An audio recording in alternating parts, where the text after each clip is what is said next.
Hello, this is Brian Rezny, president of Rezny Wealth Management and host of the Rezny Wealth Report. We have a great show for you this Sunday morning, of course. We want you to visit our website if you want to download any of our free information, our free reports about how to avoid outliving your money during retirement, why annuities are dangerous to your wealth in retirement, and also our #1 download report. It's your #1 investment in retirement risk, fiduciary versus suitability.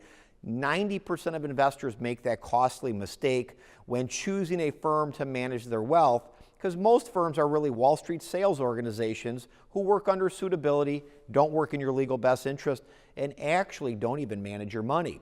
Go to ReznyWealth.com right now. I will be taking your questions later on in the show. You can send me a question to Brian Rezny at ReznyWealth.com. And when you do visit our website, you'll see a box there to send me an email question in addition that I'll answer on the TV show. When you're at our website, we've got an upcoming workshop, Adapt for Success, Investing for a Safe and Secure Retirement. We talk about how to increase retirement income, how to protect your portfolio from the next recession, and a whole lot more. If you're a pre-retiree or retiree couple, go to my website, ReznyWealth.com, click on the workshop tab, and learn more about my upcoming workshops throughout Florida. If you care about your money, if you're realizing the advice you're getting maybe is not working or it's not in your best interest, you should attend one of my workshops, learn the facts that can help you build a successful retirement and get rid of that stress that too many investors often face. You know, we're looking at the U.S. economy this year, and, you know, we're getting a lot of calls into our office, and I also have a TV show, besides this, and a radio show, and we get calls on both. And just a lot of investors in general. Hey, Brian, what do you think about the U.S. economy this year? Do you think things are going to grow? What do you think about recessions? I know you guys are very concerned about risk management at your firm, and is a recession imminent this year? Do you see a slowdown or improvement in the U.S. economy? I wanted to just touch about recessions a little bit. Recessions happen. It's a natural part of a growth of an economy. Whether it's here, whether it's Europe, whether it's emerging markets, no economy can go straight up. You're going to get a stair-step pattern. You go up 4, 5, 6 steps, you come down a step or two, and you go to the next high ground. Statistically, we have recessions every 6, 7 years. Sometimes they're further apart. Sometimes they're a little closer together. We haven't had really a recession since 2008, partially because we've had a very slow recovery coming out of the last recession. Generally speaking, we like what we see in the U.S. economy. I don't like what I see in Europe, and we are not invested currently in Europe at all, although our positions can change at any time. We are mainly invested in the U.S. right now because it's relatively stronger on an economic front and on a relative performance basis. If I look at the U.S. economy, things are slowly getting better. Never as fast as anybody wants, but the bottom line is this. We're seeing an improvement in the U.S. economy, which I think bodes well for not only 2015, and remember, you're not a short-term investor, whether you're 50, 60, 70, or 80, you're a longer-term investor as long as you've got 3 years or longer and you're not going to spend all your money from day one. So we like what we see in the economy, we're seeing improvement, and I think that bodes well for certain assets in the investment markets. What investing behaviors, though, undermine investment performance? This is something that comes up a lot. I've been managing money for 28 years. I've seen bad mistakes from investors, and I've seen positive things that investors implement. I'm going to teach you some of the things that often plague investors and really undermine your performance, hurt your performance. There's a group called Delbar. They do a study. They've done it for over 30 years, and it talks about investment returns and investor returns, meaning you. The investor often makes half or less what the investment makes because you're bouncing around, you're being sold things that have high expenses, and the bottom line, you're not following a strategic strategy or you're shooting from the hip with emotions. Those are all detrimental to your portfolio and, of course, your returns. As an investor, why you need an adaptive strategy to grow and protect your portfolio. And I'm using the word strategy. Most investors, again, I've been managing money for 28 years. Most individuals that come to our firm for us to review their portfolio and how their money's either being managed or not, I would tell you, statistically speaking, less than about 2% of people that come into our office are actually using a real money management firm. About 98% of these individuals are working with Wall Street, banks, and brokerage firms, and their money's not being managed at all. They're being sold investments, but the investor thinks that that person's watching and managing the money. So the bottom line is this. You need an investment strategy, and that investment strategy needs to be followed, not a sales process through Wall Street. Meaning, you don't sit down with your vice president of sales at the brokerage house and he shows you 12 mutual funds and you buy them. That's not an investment strategy. An investment strategy needs to be in writing, it needs to be detailed, and it needs to be followed, and it needs to be adaptive, because there's times where you don't want to hold equities in a recession, you want to sell some of those. Your strategy needs to be a little bit nimble, not that you're making changes every day, but you need to make changes when appropriate in changing economic and market conditions. Investors spend more time searching for investments, not researching or following an investment strategy. Let me explain. The typical investor buys a stock or a mutual fund because they heard about it from a friend at a cocktail party, an advertisement on TV, but they never did any real research on that investment, regardless what it was. Before you buy an investment, you have to have an investment strategy. That investment strategy then dictates the kind of investments that will go in and the kind of research that needs to be deployed in order to put those investments in your portfolio. Once you buy an investment, whether it's a stock, a mutual fund, or any investment, it needs to have continuous research on it to make sure it's on track and that investment isn't changing or maybe should be sold because the economics why you bought it are changing and they're going down and you need to sell it before you have catastrophic loss of capital. Making a return on your investment boils down to two things: knowing what works and actually doing what works. And this is very hard. And Delbar, again, this study that I cited earlier, has shown investors' bottom line is they often don't know what really works. And if they do know what works, they tend not to follow that strategy for long periods of time, because if something's off, then they want to basically jump from investment to investment, or this sounds hot, or that underperformed for the last month, so I'm going to put more money in that. The bottom line is this: knowing what works in investing and actually following through. Taking the emotional part out of investing, putting that to the sideline, following a disciplined principle, not being sold investments from your Wall Street firm, bank, or insurance company, and basically building a good quality portfolio that's going to help stand the test of time and help you achieve your retirement goals, which hopefully is to grow your retirement income and grow your portfolio for future retirement needs. Send me your questions by email to Brian Rezny at ReznyWealth.com. Make sure you visit my website, ReznyWealth.com. We do have some upcoming workshops. Adapt for Success, Investing for a Safe and Secure Retirement. Perfect for your retirees and pre-retirees. If you're concerned about your retirement income and outliving your money, if you're concerned about major catastrophic loss of your portfolio from a recession, how do you protect yourself? How do you grow your retirement income? How do you grow your retirement portfolio for future income needs? We talk about all that and a lot more. Go to my website, ReznyWealth.com, click on the workshop tab. You can learn about the times and availability and what I will be discussing at my workshops. Very educational. You'll learn a whole bunch and you'll be better armed for your retirement, and your portfolio will be better protected from catastrophic risk like a recession. Larry from Miami, Florida. What is the difference between a mutual fund and a closed-end fund? Great unbiased show. Thank you. Basically, a mutual fund is an open-ended investment. And essentially, they keep taking as much money as people throw at it.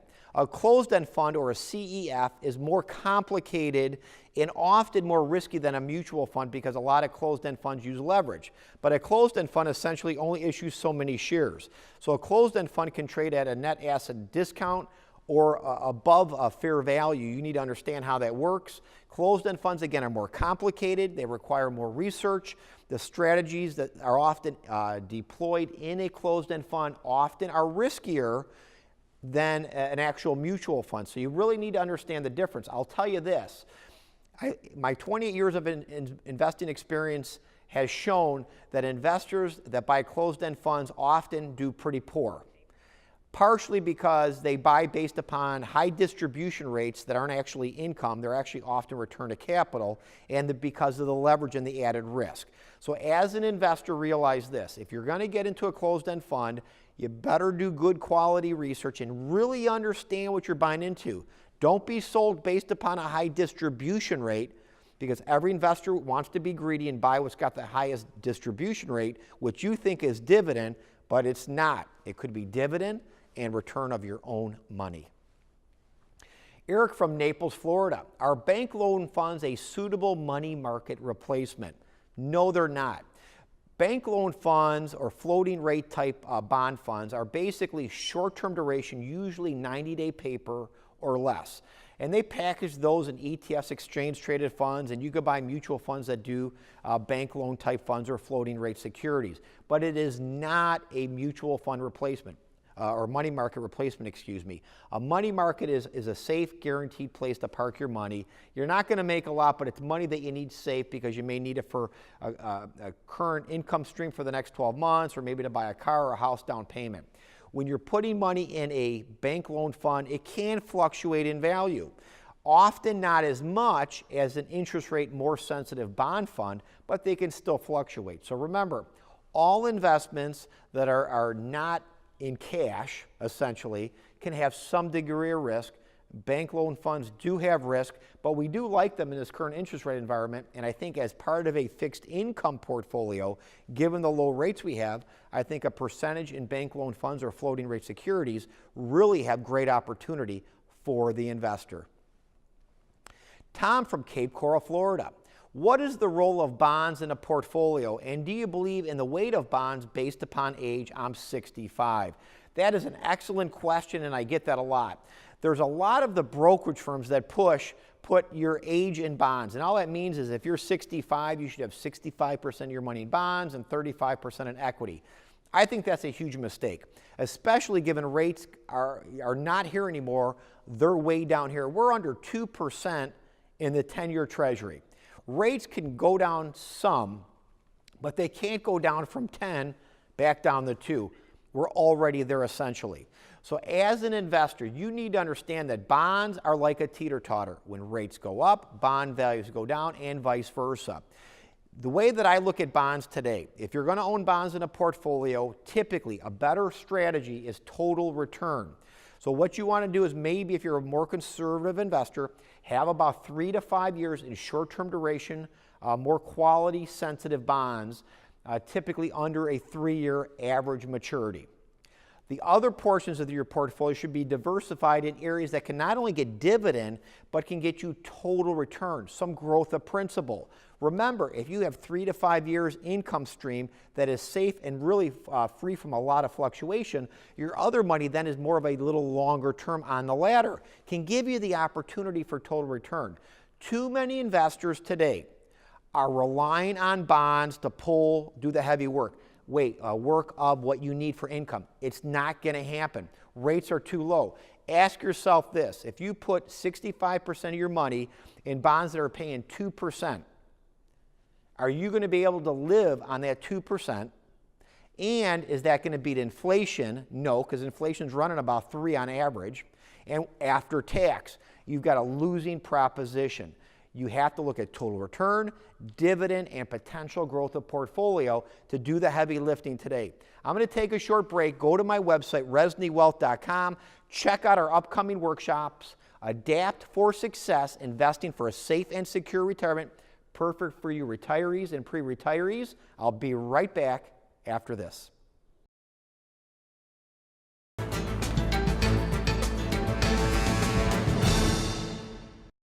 Hello, this is Brian Rezny. If your goals are to increase your retirement income and retire without stress, go to my website and download our groundbreaking free report.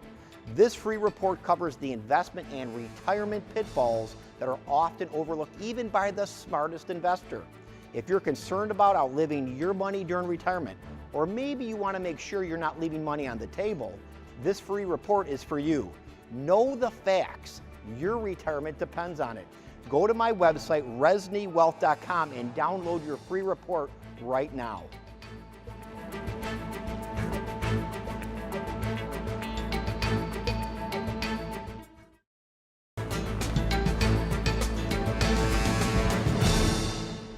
And we're back. We're taking your questions, of course. Send them to Brian Rezny at ReznyWealth.com. Also visit my website, ReznyWealth.com, to find out about our upcoming workshops, Adapt for Success, Investing for a Safe and Secure Retirement, perfect for you pre-retirees and retirees. If you're concerned and you want to learn how to increase your retirement income, how to grow and protect your retirement portfolio, and a whole lot more, you should attend one of my upcoming workshops throughout Florida. More information about what I will be speaking about and times and availability are available on my website, again at ReznyWealth.com. Click the workshop tab. You'll be glad that you attend. You will learn a ton of information. And again, if you're unhappy with the results of your portfolio, the advice you're getting, or maybe you just need that tune-up, attend one of my workshops. It'll be like nothing you've ever attended. You'll learn a lot, and it'll help you grow and protect your retirement portfolio. You know, before I go to my next question, I wanted to mention just a little bit again about what we're seeing in the overall U.S. economy. We're seeing improvement in growth. One of the areas that I've repeatedly warned investors to stay away from is Europe. Europe is a mess. We've got obviously problems with Greece again. You've got problems with Spain and so on. Eventually, Europe will probably, who knows, maybe break up away from the euro that they have together, and these countries will go separate. I think that would be a net positive. But until something like that happens, until we really see improvement, which will be years or decades in the making, as an investor, relatively weak is Europe on a performance basis, and relatively weak is Europe on an economic basis. Avoid relative weakness in your portfolio. Strongest area currently around the world tends to be the U.S. Look at it, try and focus on it, and do proper research. Terry from Boca Raton, Florida. What do you think of all the negative bubble headlines you hear every day, and what should an investor do? Terry, first off, that's the news services. It's called noise, and it's going to screw up your decision making. I've been managing money for 28 years. My staff nor myself make any of our decisions around portfolio management around the news and all of this headline hoopla that you're talking about. Negativity sells, and it gets people to watch the news. News today is basically 24/7. They repeat the same information over and over and over again, so you think things are far worse than they are. We've always had negative headlines. There's always been problems around the world that come and go. Bottom line is none of that information should ever be utilized in your portfolio thinking or your decision making. It doesn't at our firm, and if you are doing that, I can tell you statistically, it's going to hurt your returns and it's going to increase the risk by being an emotional, news service, headline-driven investor. Todd from Naples, Florida. Are you concerned about equity valuations? Todd, I am not concerned about equity valuations in the U.S. Sure, there's some areas that are a little overheated, which I would avoid, but generally speaking, equity valuations in the U.S. are trading at about a 16, 16.5 based upon this year's earnings. That's pretty reasonable. We've had times, if you remember back in 2000, we had PE ratios of the S&P of around 35. So at 16.5, we're not real cheap, we're not expensive, we're kind of in that sweet spot. As long as the economy keeps growing GDP, which we're seeing, as long as we see earnings grow on corporations and revenues, which we're seeing, we should see potentially a growing economy and potentially higher stock prices. If I look at other parts of the world, though, there are places around the world where equity valuations, generally speaking, are overheated. So again, you need to do your research. Generally, if you look at equity valuations on a price to earnings basis, once you get much past 18 to 20, you're starting to get a little frothy. We're not close to that. And remember, if earnings grow, that PE ratio actually comes down. So if earnings keep doing what they're doing, we have a potential for increased returns in equity-based markets. But again, do your research, country-specific, sector-specific, and avoid the ones that are over-expensive. Mark in Sanibel, Florida. Gabelli Utility GAUCX pays a huge dividend. What do you think of that fund? I would not buy that fund. I would look at the XLU, which is the Spider Utility ETF. Much cheaper expense ratio. I like it more than I like that Gabelli fund. First off, I'm going to make this comment. anything that pays a huge dividend always should be suspect in your mind. While a 4.5% or so dividend might seem huge to you, it's not that big, especially on a utility fund. But generally speaking, I like the XLU better, cheaper expense ratio. I think it's got a better diversified portfolio. And I think on a long-term basis, I think you'll be a happier investor. If I look at valuations, though, and my last question was about equity valuations, if I look at two areas of the U.S. market that I think are overvalued and by a country mile, are utilities. We don't own utilities currently, and I would avoid them in your portfolio, but you need to do your own homework. So utilities, generally speaking, way overvalued in my opinion. Another area of overvaluation, high yield bonds. Those are two areas that I think are the most frothy, overvalued if you pick specific sectors in the U.S. So again, do your homework, but I would really avoid utilities at this point. I think they're way overvalued, especially what you're going to get on that dividend stream. Sal in Naples, Florida. How can I generate income in a low yield world? I'm sitting on a lot of bonds paying 3% and cash paying nothing. Sal, that's a great question. We're getting a lot of those in the last 2 or 3 years. Interest rates have come down. Investors' CDs have come due, bonds have matured, and so they're forced to put the money back into something that's paying often half of what they saw just 5 or 6 years ago. So the bottom line is this, total return. Instead of just looking for the dividend or interest you receive from the investment, look at total return. A dividend plus growth potential added together gives you total return. Bonds are not going to cut it. The best way to explain bonds today in this low interest rate world, it's kind of like stepping in front of a steamroller trying to pick up a dime. There's not a lot of good positives by doing that. You're taking a lot of risk for a little bit of reward. So generally speaking, investors have to change their thinking, look at a total return strategy. Better yet, call my firm for a consultation, sit down with us, go through our strategic 21-point checklist. We do deal with higher net worth investors that have $500,000 or higher to manage, and we go through a strategic investment analysis of what they're currently doing. Out of our 21-point proprietary analysis, we often find investors are only implementing 4 of our strategic strategies. That means they're leaving 17 or more on the table. Strategies that can help benefit their retirement income, their retirement growth, their safety of principal, and so on. I would suggest visit my website, reznywealth.com, and or call us, and we'll put our number at the bottom of the screen. Sam in Fort Myers, Florida. Can strong corporate earnings spark a renewed rally in stocks? Yes, it can. Remember, stock prices are often dictated by earnings. So as a company sells more product, and if that translates into higher earnings, that often will push stock prices higher. If you look at the last 20, 30, 40, 50, 60 years, stocks have progressively gone to new highs. They go up 5 or 6 steps, come down a step or 2, and go up a little bit higher. As long as companies are selling more in the U.S., we're growing GDP, companies are selling more. Our population is growing. That's going to contribute to the GDP growth, which often contributes to companies selling more. Not every company is going to sell more because some are going out of business and some are not doing well. But if you have companies or sectors that are selling more and are growing earnings, that gives a renewed spark to those sectors or the overall market. At the end of the day, earnings matter, sales matter, and we're seeing positives throughout the U.S. economy. Paul from Plantation, Florida. I was pitched an Allianz hybrid annuity for an income for life for my 401k rollover. What should I be leery of? First off, Paul, this. Never ever put your retirement money or any of your money in any annuity, whether it's Allianz or any of these. I do not like annuities. If you read the fine print of an annuity, you would avoid them too. Annuities are sold under suitability. They have huge back-end surrender penalties that basically hold your money hostage to get all your money out.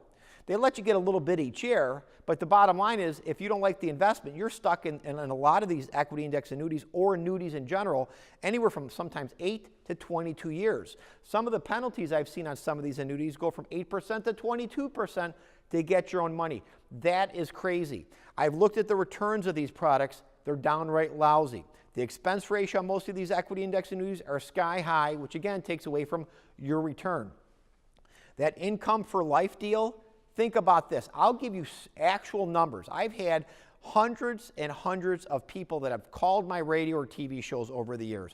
We have reviewed hundreds of these various annuities from around the country. These income for life plans, do the math. I had somebody that came in just a few weeks ago. He had $500,000. The person was going to sell him an equity index annuity, and he told him he would get income for life at age 65 of around $26,500 a year. I said, do the math. Divide 26.5 between 500,000. It's going to take you almost 20 years to get your own money back. Not a return on your money, your own money back. Not to mention, you have no inflation protection, you have no growth protection. Bottom line is, you're handing your money over to an insurance company. They're going to pay your own money back, often takes 20 years. That's no investment. Call my firm, fire your broker or advisor. Nobody should ever be sold an annuity.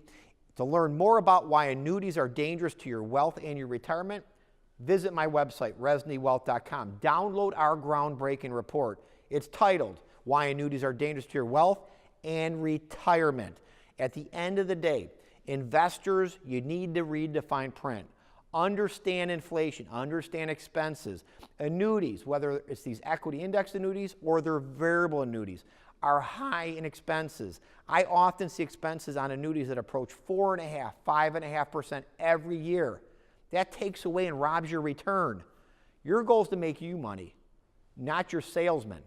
At the end of the day, sometimes investors are their own worst enemy.